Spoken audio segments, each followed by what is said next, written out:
What happens when the weight of justice crashes down like a hammer? Imagine standing in a courtroom, the world watching, your fate hanging in the balance. Then you hear one word: guilty. Guilty. Guilty. What follows isn't always silence. Sometimes it's collapse. Physically, emotionally, publicly. Today, we take you into the most intense courtroom moments caught on camera. Defendants who lost control after their verdicts. Real reactions, real breakdowns, real consequences. These are the moments when the weight of justice becomes too much to bear, and it's all captured on camera.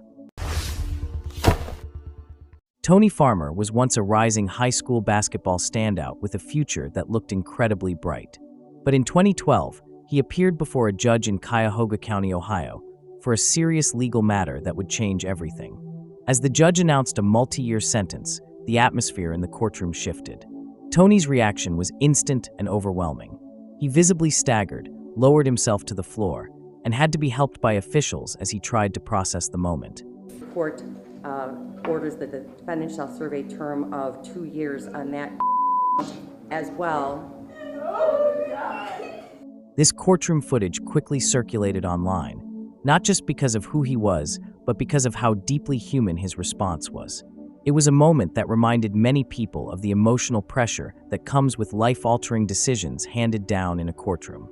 Tony's case became a point of discussion for months, not just in sports circles, but in conversations about young people, second chances, and the weight of responsibility.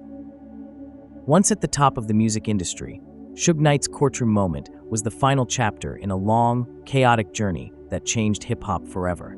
When Marion Suge Knight entered court in 2018, it wasn't as the powerful CEO of Death Row Records, but as a man facing the consequences of years of controversy.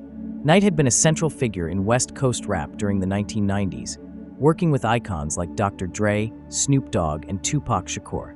But alongside the music came allegations of intimidation, legal trouble, and violence. The courtroom was silent when Knight accepted a plea deal related to a tragic incident in a restaurant parking lot. Facing decades behind bars, he appeared visibly drained, a stark contrast to the commanding presence fans once knew. As the terms of the sentence were read, Knight lowered his head, appearing overwhelmed by the weight of it all. Experts note that in high-profile cases like this, public perception adds an extra layer of pressure. Mental health professionals have described such courtroom reactions as a response to what's called public identity collapse, when an individual's powerful image is stripped away in front of the world. Professionals note that prolonged trials, sleepless nights, and fear of long-term consequences can trigger this type of response. For many, it wasn't just a legal moment. It symbolized the end of an era in hip-hop. Diana Lovejoy, a fitness instructor from California, was convicted in a high-profile case involving a serious criminal conspiracy. During her sentencing, the judge announced the verdict, and Diana unexpectedly collapsed. This was not just a shocking visual. It was the culmination of a lengthy legal process and intense personal turmoil. Verdict. We, the jury, in the above entitled cause, find the defendant, Diana Jean Lovejoy, guilty of the crime of attempted murder of Greg Mulvihill in violation of Penal Code Section 664/187 CD 980. Verdict. We, the jury, in the above entitled cause, find the defendant, Weldon K. McDavid, guilty of the crime of conspiracy to commit murder. Alright, we're going to need to take a break. We're done. Diana Lovejoy was accused and later convicted of being involved in a harmful plot targeting her ex-husband. Alongside a co-conspirator, she faced trial, and the courtroom followed each development with intense interest. Following her court appearance and the collapse, the case continued to spark discussion nationwide. What drives someone to such a moment? We'll explore that through psychological context. Experts explain that such reactions may stem from acute emotional stress, triggering involuntary physical responses. Dr. Elizabeth Ford, a forensic psychiatrist, notes that when a person hears a life-altering decision, their body can go into shock, blood pressure drops, vision blurs, and fainting can occur. It's not uncommon in high-stakes cases. During the sentencing of Tiffany Moss, who represented herself in court, the atmosphere became increasingly tense. Though she did not faint or physically collapse in the traditional sense, the silence, the weight of the courtroom, and her physical stillness were so pronounced that court attendees noted it felt like a collapse of spirit.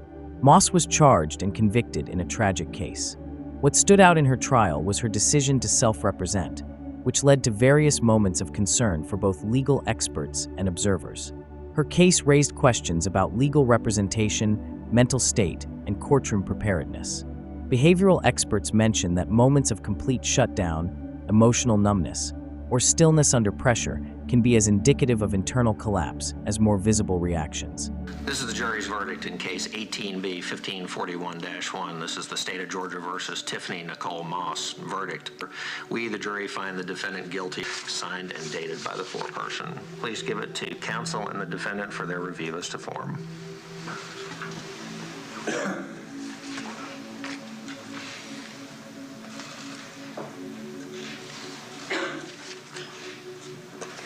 The footage sparked online debate about emotional control, court preparedness, and the overwhelming power of legal consequences.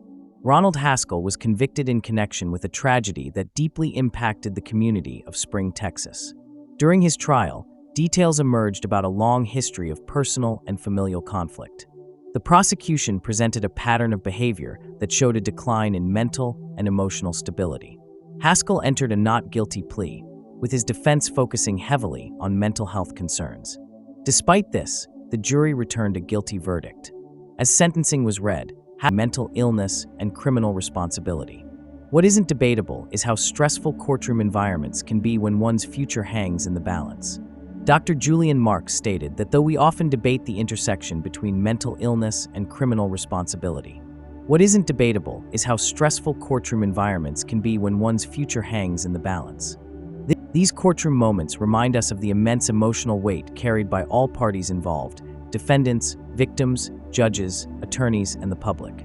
Each case shows that behind every legal battle is a human story, often full of regret, tension, and irreversible decisions.